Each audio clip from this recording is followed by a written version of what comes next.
Greetings, everyone, and welcome to the Produce Buzzers podcast. We are so happy you have joined us today, and I think you will be too after the show is over, because you will learn a lot about fresh fruits and vegetables, how to select and store them, how to prepare and cook them, and surprising facts about their history and origin.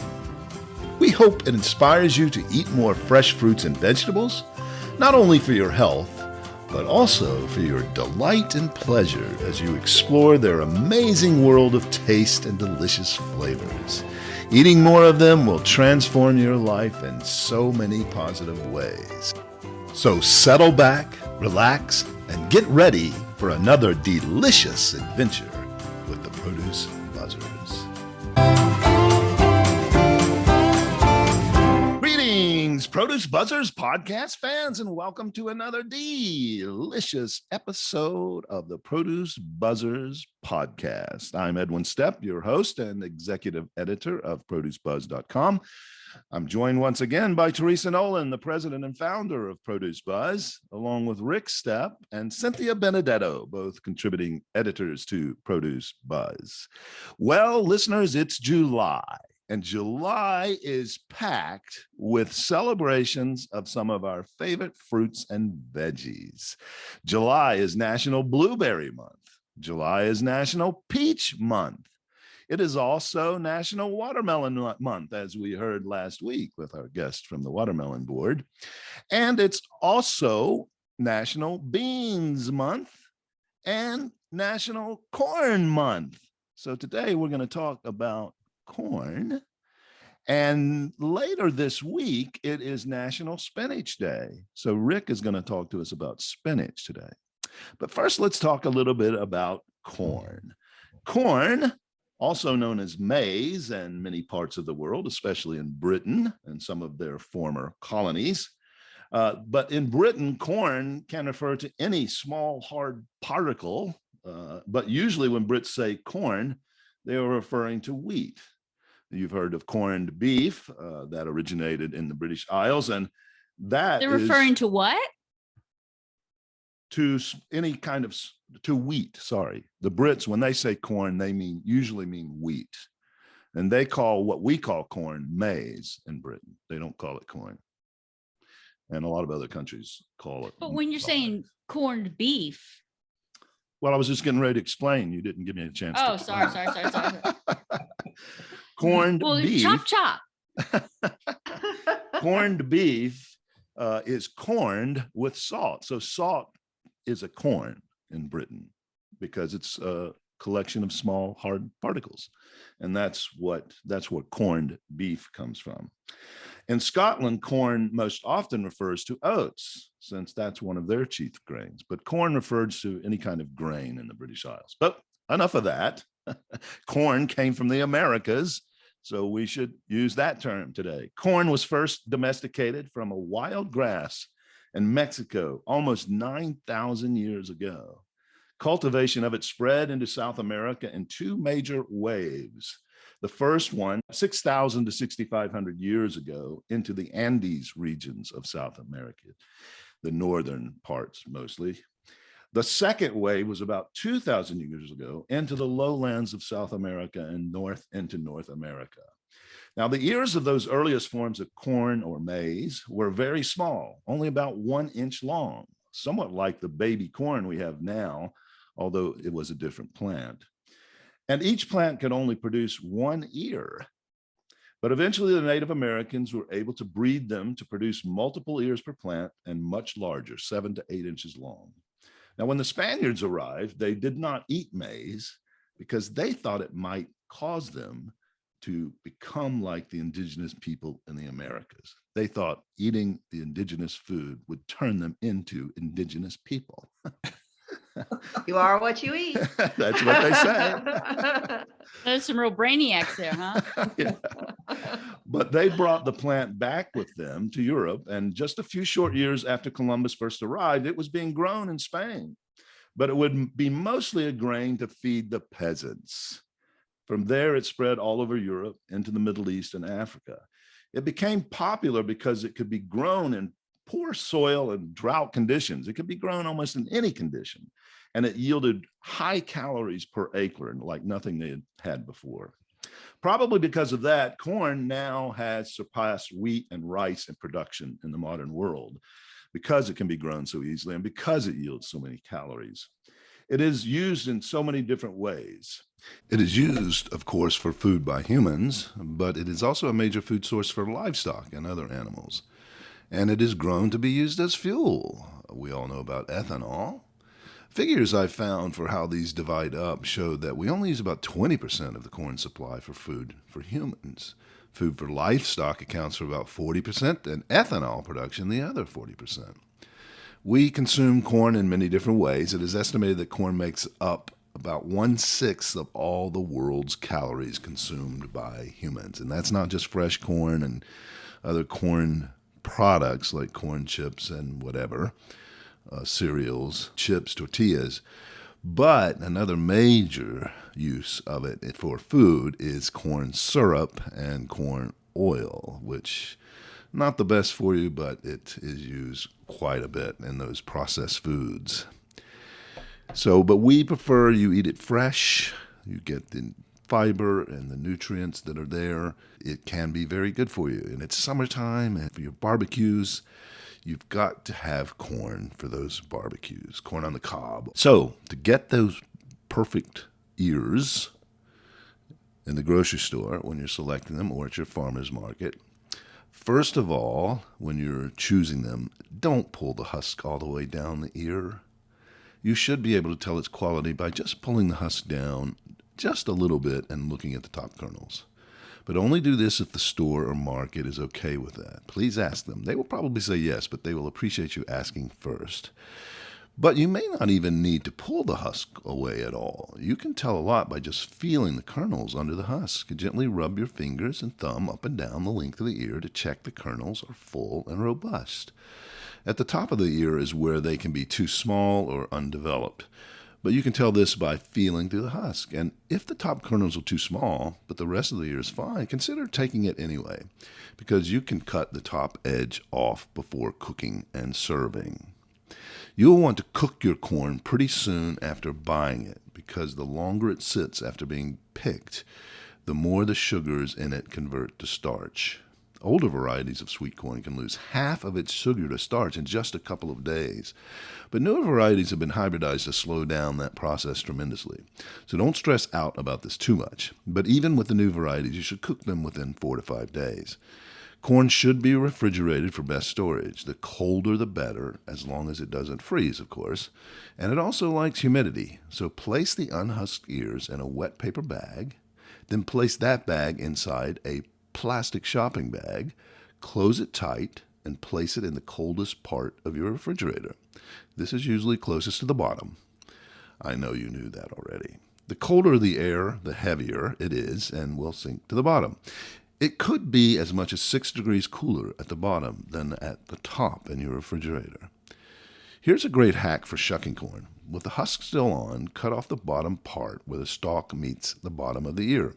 Then place it in the microwave for about 2 minutes. Remove the ears and then hold the ear at the top and shake the ears out. The heat from the microwave causes the silk to stick to the husk, and the ears will slide out almost completely silk-free. You should never boil corn. Boil the pot of water, then turn off the heat completely. When the water has stopped boiling, put the corn into the water, cover it, and let it soak in the warm water for 10 minutes.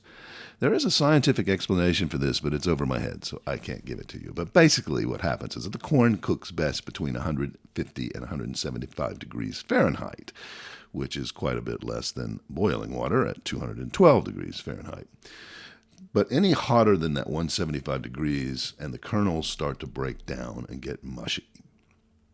So that's our tribute to corn, one of the most versatile and one of the most used, in fact, the most consumed grain in the world. Happy National Corn Month this July. Corn is plentiful and inexpensive this time of year because there's so much coming in from all over the country. So make sure to get a few beautiful, delicious corn ears for your next barbecue.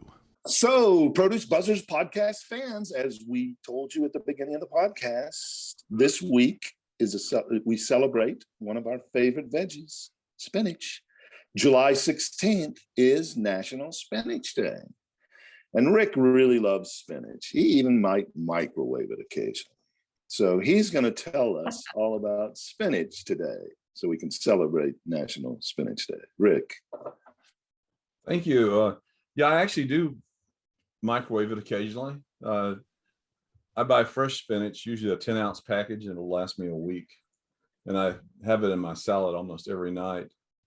But if it starts to turn a little bit, where it's getting a little old or wilted, I'll put it in my microwave steamer and cook it. And it's amazing how much it cooks down when you steam it like that. Spinach is a leafy, green, flowering plant native to Central and Western Asia. Spinach is thought to have originated about 2,000 years ago in ancient Persia, which, as we know, ancient Persia is where Iran is now. It was introduced to India and ancient China via Nepal in 647 AD. And it was called the Persian vegetable at that time. In 827 AD, spinach was introduced to Sicily. Spinach became a popular vegetable in the Arab Mediterranean and arrived in Spain by the latter part of the 12th century. Spinach first appeared in England and France in the 14th century, and probably via Spain, and gained common use because it appeared in early spring when fresh local vegetables were not available. During World War I, wine fortified with spinach juice was given to injured French soldiers with the intent to curtail their bleeding. So wouldn't that be, isn't that like they didn't give them the right stuff then, right? Well, they sure enjoyed themselves, even though they were bleeding to death. Oh, gosh. Oh, dear. Load them up with vitamin K. I was waiting for a comment on that one because I didn't find anything else other than that one statement. And I'm thinking maybe in those days, the spinach industry and the wine industry were subsidizing the military so that they would use spinach juice and wine to treat wounds. Oh, boy. I suppose the reason we did that was because of the high level of vitamin K to stop the bleeding. Spinach leaves are a common edible vegetable consumed either fresh, canned, or frozen. And I'm sure that most people listening have tried them canned or frozen, and probably fresh, even though eating fresh spinach in salads is kind of a recent phenomenon in the United States. I can actually remember when restaurants first started putting fresh spinach on their salad bars and making spinach salads back in the 1970s. It was kind of a new thing at that time. And they use that crummy spinach too. Yeah. Everyone probably remembers we sold to a restaurant in Spartanburg, South Carolina called Clancy's. Oh, yeah. Yeah. And they had a fresh spinach salad, fresh spinach and raw mushroom salad. And they put a bacon grease dressing over the top of it. And it was really good, but that's how I learned to eat fresh mushrooms and fresh spinach. And then I found out from Teresa later that you're not supposed to eat raw mushrooms. It's dangerous. I guess they didn't know any better in those days. That bacon juice dressing was really sweet, wasn't it? Yeah, because it was. There was a restaurant in Milwaukee that was a signature dish for them, like a sweet bacon dressing on spinach. So Sure. Yeah. It does make a great dressing. Anything with bacon in it is good. Yeah, true. Spinach is an annual plant, which means it can grow for once a year. It has to be replanted. It grows as tall as 1 foot. Spinach may live over the winter in temperate regions. So, like, for example, in Florida, you probably could grow spinach for the whole year. In some parts like northern Florida. Yeah. The English word spinach dates to the late 14th century. Raw spinach is 91% water, 4% carbohydrates, 3% protein, and contains negligible fat with only 23 calories per 3.5 ounce serving. And 3.5 ounces of fresh spinach doesn't sound like much, but it will cover a dinner plate. 3.5 ounces will cover a dinner plate, because I eat a 10-ounce bag about once a week. So I'm probably only eating 2 ounces of spinach in my salad every night. Spinach has a high nutritional value, which when fresh, frozen, steamed, or quickly boiled, it's loaded with nutrients. That same 3.5 ounce serving has the following daily allowances of vitamins and minerals. Vitamin A, 59%, B1, 7%, B2, 16%, B3, 5%, B6, 15%, B9, 49%, vitamin C, 34%, vitamin E, 13%, vitamin K, a whopping 460% of your vitamin K, 10% of calcium, 20%, 21% of iron, 22% of magnesium, 43% of manganese, 7% of phosphorus, 12% of potassium, 5% of sodium, and 6% of zinc. So although spinach is touted as being high in iron and calcium content, and is often served and consumed in its raw form, raw spinach contains high level of oxalates, which actually block absorption of calcium and iron in the stomach and small intestine. So in some ways, eating it raw is not as good. So you would want to have, if you were trying to live off of raw spinach, you would probably want to have other sources of calcium and iron. So I don't think that's a problem that I have. yeah, if you're a vegetarian, Why is that, Cynthia? You drink milk? I'm gonna go. No, spinach is not gonna be the only thing I eat. I like it, but a lot of people think, well, I'll eat this much spinach, I get all my calcium. Well, you might want to, if you're depending on it for the calcium and the iron, you may want to cook it, because yeah, by cooking it, I would disagree. If I'm reduces eating, those I'm not gonna oxalates. try to eat spinach for my calcium. Yeah. A lot of people, though, do depend on green leafy vegetables for all of their calcium, especially vegetarians. Mm. But anyway, in addition to preventing absorption and use, high levels of oxalates remove iron from the body as well. Spinach is high in vitamin K, as we mentioned earlier. 3.5 ounces of spinach contains over 4 times the recommended daily intake of vitamin K. For this reason, individuals taking the anticoagulant warfarin, which acts by inhibiting vitamin K, they are instructed to minimize consumption of spinach, as well as other dark leafy green vegetables to avoid blunting the effect of warfarin. However, I was on warfarin for a few years, and my doctor told me it's okay to eat the green leafy vegetables and spinach.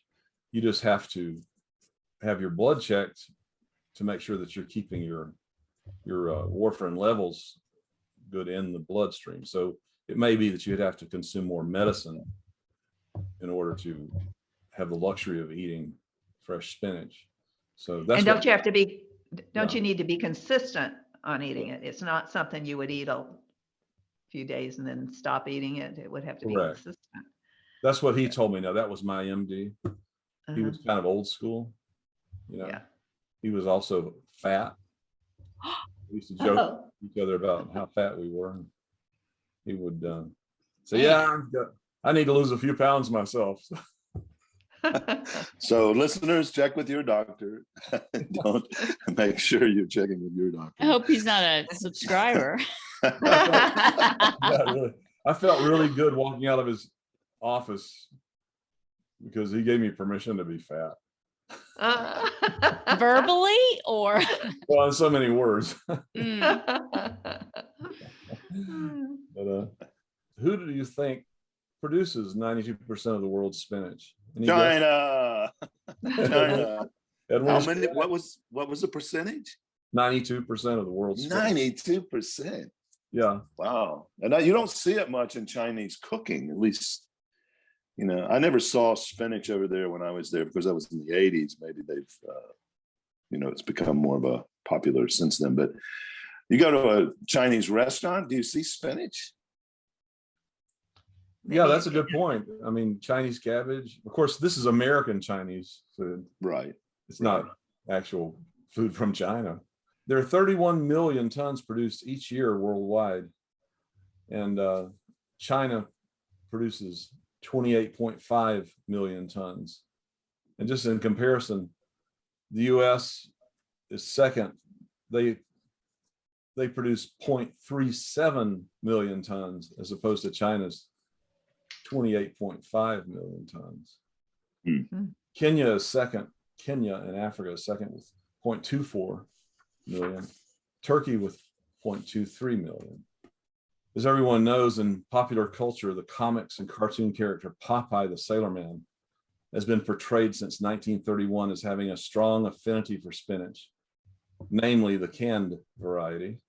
He becomes physically stronger after consuming it. The accompanying catchphrase is, "He's strong to the finish because he eats his spinach." Popeye the Sailor Man.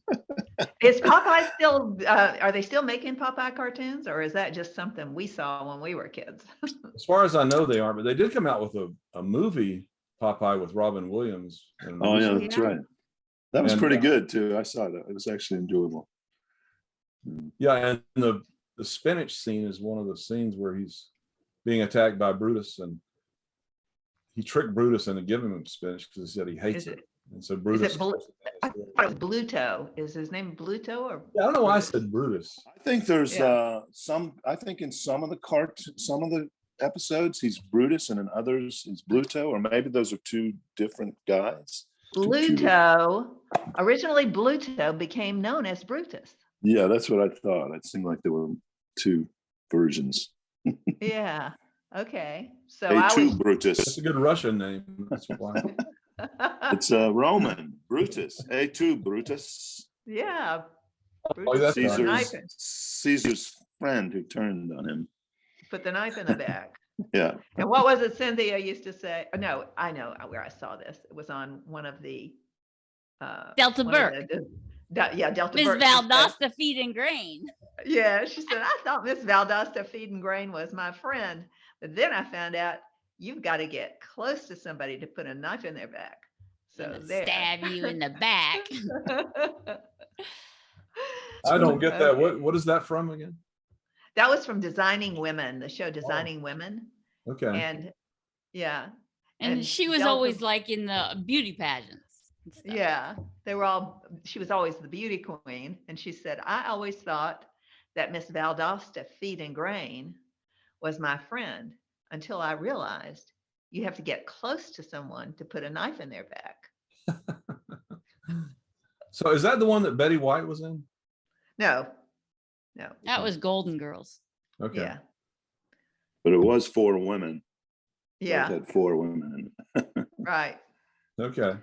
That was also the one that said, they were talking about the crazy aunt, and she said, in the South, we're proud of our crazy people. We don't lock them up somewhere. We put them on the front porch so everybody to see.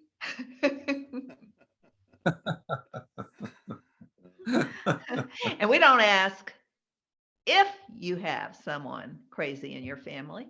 We ask, which side is it on? I'll have to look that up. Maybe we can start watching that after we finish the Yeah. Seinfeld series. Yeah. There's so many TV shows that I missed out on during the 80s and 90s. In a 1932 cartoon strip, Popeye says spinach is full of vitamin A, and that's what makes humans strong and healthy. Of course, I butchered his accent. Little bit. Yeah, but I guess he said humans instead of humans. And, It's a little bit of a mystery as to why they made spinach give Popeye superpowers. There are many unsubstantiated stories of why. During the depths of the Great Depression, cartoonist E.C. Segar chose the vegetable spinach to give his comic strip character Popeye the Sailor superhuman powers. Quite likely, it was his attempt to prompt children of all ages to eat more of this nutrient powerhouse. During that era, the diet of the average American was lacking in essential vitamins and minerals, and the nutritional well-being, especially of children, was of great concern. Segar's tactic worked. Not long after Popeye began gulping down a can of spinach when he found himself in the midst of a perilous situation, the consumption of spinach began to skyrocket. In fact, during the 1930s, spinach consumption was said to have increased by 33%. So there's one of the best commercials ever for the produce industry. Yeah. Except they were eating. Was it eating canned?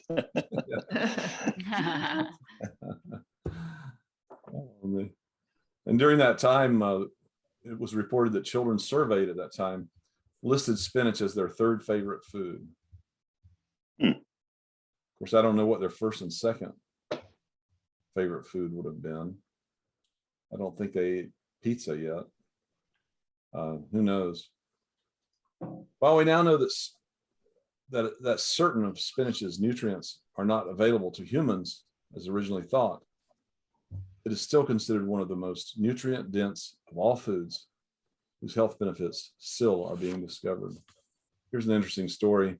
Queen Catherine of France in 1533 was so fond of spinach that she ordered it to be served at every meal. Queen Catherine was born in Florence. And in reference to that fact, dishes made with spinach often are referred to as Florentine. Interesting. So I'm wondering if Cynthia might have a Florentine dish in her recipe. I find that spinach is one of those great fillers because you can, if you're long on it and it's starting to get a little trouble in it, you can throw it in a pan. And for you, Teresa, I bet you could just use water. It just takes a little bit of heat for it to start to wilt. And you could add garlic, salt and pepper, but it just isn't a quick way to, oh my gosh, what am I going to serve with this? Or it secretly, not visually, but taste wise, because it doesn't have a strong profile, it can go into anything, a pasta primavera, or even a red sauce that you just, have a handful of spinach and throw it in there. If I don't have enough romaine for my husband's lunch, you can stretch it with spinach. And I find that it's a better mixer than just a spinach salad. I think it has something to do with just the way that it feels on your teeth after you're eating it for a while. Like by the time you're done with the salad, it is different than romaine, if you will. Oh yeah, definitely. So I think that it just can go in anything. My wife used to make spinach lasagna. It was excellent. Have you guys had spinach lasagna? Yeah, I have. Well, Very I good. have had meat lasagna. You can also just throw it, like if you're making a vegetable soup, throw it into the soup. It's really good that way too. Throw it into eggs, throw it into frittata. I mean, it just goes in every On flavor. pizza, even on pizza. Yeah. It's really good on pizza. So Yeah. Would you put fresh spinach on that pizza, or would you use canned? I use fresh. Yeah. Yeah. I don't think I've had canned spinach since I was a child. Same here. That's when I can remember my mother, the first time she made canned spinach, she sliced up a boiled egg on top of it. And it was really good. I loved it from the time I was a child. So, a lot of people use spinach for smoothies now as a base for their smoothies. They start out with the spinach, then they add the other thing. Yeah. Right. Kind of a creamy texture, like Cynthia was mentioning. If you blend it up like that, it becomes creamy. Fibrous. Yeah, I'm back to the comparison to romaine and spinach. Spinach has kind of in my mind, a rubbery texture. Yeah, there's something that's amiss about it. Not bad, but it's different than romaine. I mean, Right. I like it, but it is. I had never really thought about it, but that rubbery kind of texture that it has is different than other greens. Yeah, it's not like it doesn't have a film, it doesn't have a taste, it doesn't have, but there's something different the way that when you are chewing it up on your teeth. Yeah, I think Cynthia must be our super taster. What do you think? Yeah. it's close. It's close. Of No, course, the best way to eat it is in spinach dip. Oh Cheese, yeah, throw some spinach, artichokes in there. And that's what, when I was Spinach looking at all artichoke, these yeah. recipes, which I love the spinach artichoke dip, it's just a lot of cheese, and I don't Yeah. do a lot of cheese, so It's I not just good throw for it in you. there. Yeah, I mean, guess it's it's better than just a cheese dip. At least you got some spinach and artichokes to yeah. give you a few more vitamins. But I bet you I could make Cynthia a spinach, mango, watermelon, Mm-mm, corn mm-mm, mm-mm, smoothie. mm-mm, I bet she mm-mm. would love it. And I bet you better it better be outside, because it'll go like projectile. Oh my goodness. No, it wouldn't, because I wouldn't even drink it. But I could cook it in the microwave and you would like it. Mm-hmm. All right. I made But see, I made like what? I You made made a what?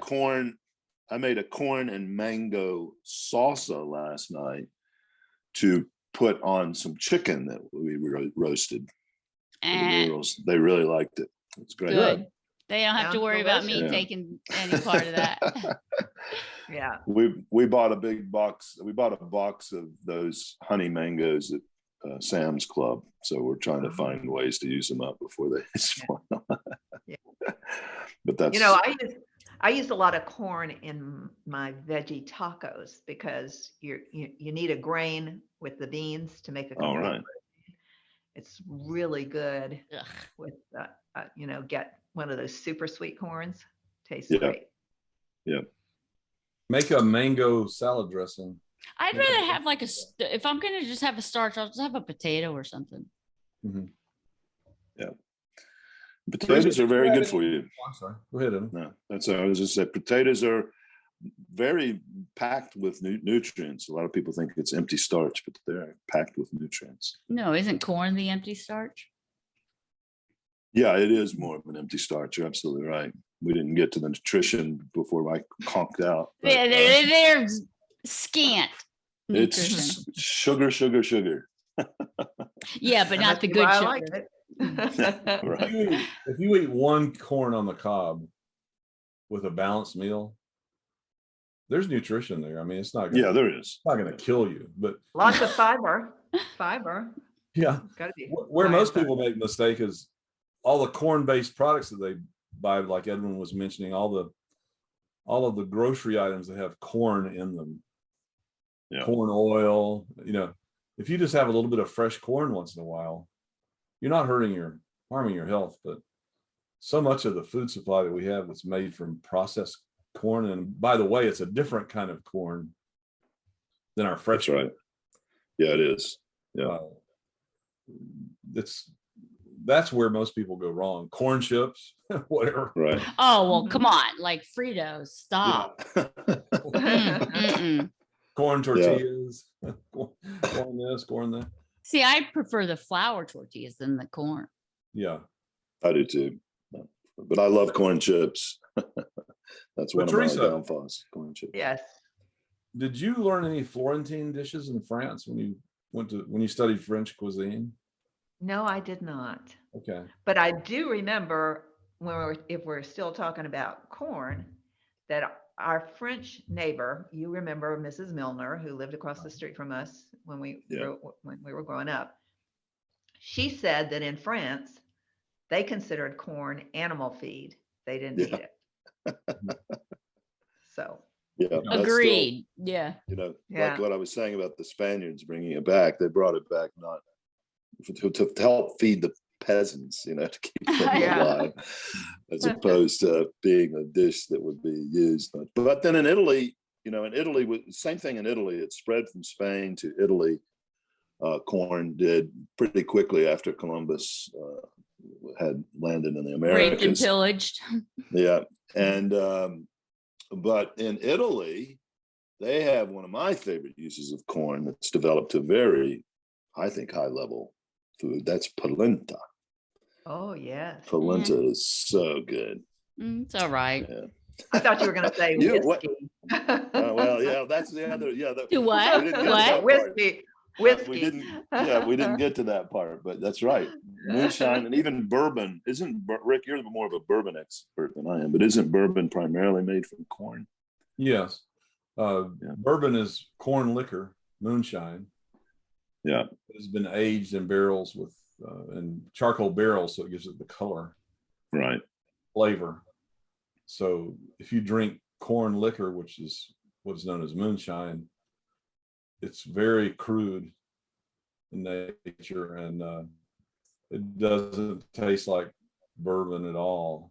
So yeah, and brandy is fruit, usually grapes, made into moonshine, which is also aged in charcoal barrels to give it the flavor. Yeah. Right. And I will tell you this, they were right about becoming indigenous people if you eat corn, because when I used to drink moonshine, I became a hillbilly. That's made from corn.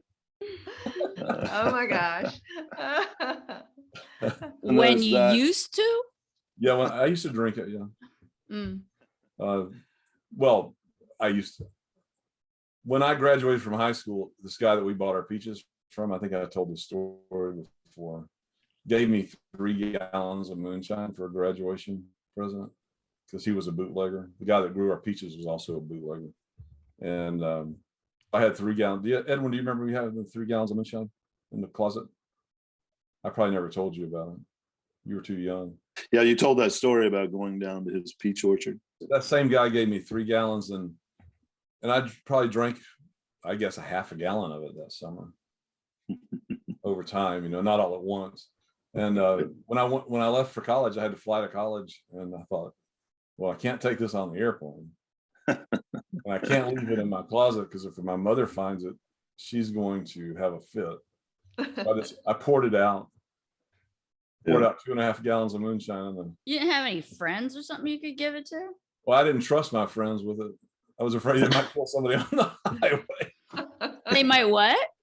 They might kill someone on the highway if I get Oh them. gosh. Oh boy. Plus, it was kind of like a last minute decision. It was like the night before I was flying. I said, oh yeah, I've got 3 gallons of moonshine here. I can't leave this in the closet. I can't take it with me. Oh well. Glug, glug, glug. Jumped it out. Okay, enough about moonshine. Let's get back to spinach. I'm curious to know what some of your favorite uses of spinach are. Teresa, how do you use spinach? Well, I think Cynthia pretty much covered my favorite use of spinach. In a salad, like you, Rick, and sautéed, and I think I mentioned on top of a pizza, in a soup. It's just really versatile. It can go just about anywhere. Mm-hmm. So, yeah. Okay. And Edwin's spinach dip, I actually forgot about spinach dip. Well, that's not really my favorite, to be honest with you. I mean, I do like it, but it's not something I jump up and down about. Oh man, But, depending on whatever vessel they have to scoop it in. That's right. what. Yeah. That's pretty good. No, I prefer spinach fresh in a salad. That's I rarely ever saute it. I like it, but to me, it's better fresh. So I don't do that. I have put it on pizza before. And what else have I done? And some dishes I've thrown on an omelet or scrambled eggs. Yeah, sure. That's really good. Oh yeah. Mm-hmm. My wife used to stir fry vegetables with spinach in a stir fry. Yeah. Mm-hmm. Those woks, Right. But like Rick said, you take a lot of spinach, you cook it, and you hardly have any spinach. So Yeah, that is Right. that is the thing. Really Like you have to get a big tub if you're going to use it for a dish for, like, I wouldn't even say a lot of people, like 3 or 4 people, and you better have something else too to back it up. It is 92% water, so. Like most vegetables, it's amazing. Most vegetables are in that range for Yeah. percentage of water. Yeah, but nothing cooks down like spinach. Yeah, even corn is 92% water. And that surely does not cook down. It doesn't. But Is that why it's such a good digestive? well, it's hard to digest. Yeah, exactly. So it doesn't cook down, and so it doesn't digest down. Right. Okay, are you ready for a homegrown? Yeah. Yes. Okay. I'll introduce it. So, Produce Buzzers podcast fans, it's time for your favorite segment on the Produce Buzzers podcast. Time to get pun-ished by Teresa's Well done. homegrown. Oh. Okay, Teresa, what's our homegrown today? Okay, so what happened when an ear of corn, a carrot, and a cucumber fell into the ocean? Okay, let me say it again so we get time to think about it. What happened when an ear of corn, a carrot, a cucumber, Uh-huh. and what else? Was there another Just one? those three. Those three. fell Okay, into so the what ocean. happened? Okay, what happened when an ear of corn, a carrot, and a cucumber fell into the ocean? Okay, Rick, you're usually good at getting these, or at least coming up with your own. Quiet. Cucumber. Say it again. Say it again. An ear of corn, a carrot, and a cucumber. What happened when they fell into the ocean? Oh, it's awfully quiet out there. I They know, were right? assaulted. Crickets. They were what? Like they got, they turned into seaweed. I don't know. Very close. They turned into seafood. It's really bad. That's one of your worst. I Congratulations. know. Thank you. Thank you. I love it. You've outdone yourself once again. Okay. Oh boy. All right. Very good. Well, I do So- think we should congratulate Edwin on his new book, My March Oh, Through thank you. Hell. Yeah. Yes. Yeah. I actually ordered 2 copies because I want one to be in Hendersonville and one to be at my other home. And so I haven't read it yet, but I'm going to. Okay. It's Thank getting you. amazing reviews. One reviewer said it would be more important for high school and junior high school students to read it than for them to read Anne Frank's diary. So Yeah, I that thought was a that was great review. Yeah. pretty impressive. Yep. Thank you, Teresa. I appreciate that. And if you want to leave a review on Amazon, that would be great after you read it. Okay.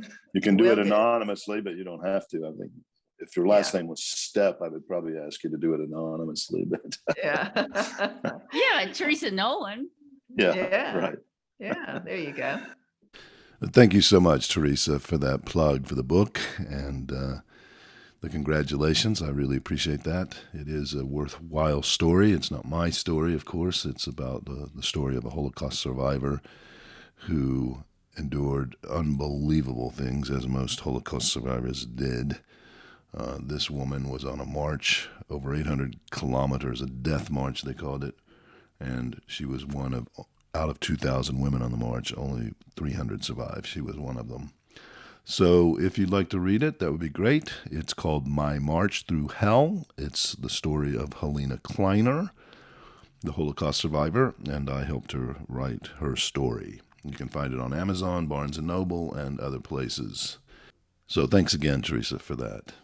Well, we've run out of time once again on this Produce Buzzers podcast. We hope you enjoyed it. We hope you'll tune in again next week and continue to tell your friends about our podcast, share, like, follow on all the social media channels. So thank you and good night. Well, thank you, listeners, for tuning in to the Produce Buzzers podcast, brought to you by Produce Buzz. the gathering place for lovers of fresh fruits and veggies. We hope you were entertained a bit and educated a lot about fresh produce. Be sure to join us next time, and please tell your friends to do so as well. Like, share, and comment on our Produce Buzz Facebook page. And check out our website at www.producebuzz.com. There you will find articles about fresh fruits and veggies, how to select, store, and prepare them, as well as lots of interesting facts about all the wonderful bounty the earth provides for us. Until next time, be fruitful and don't forget to veg out.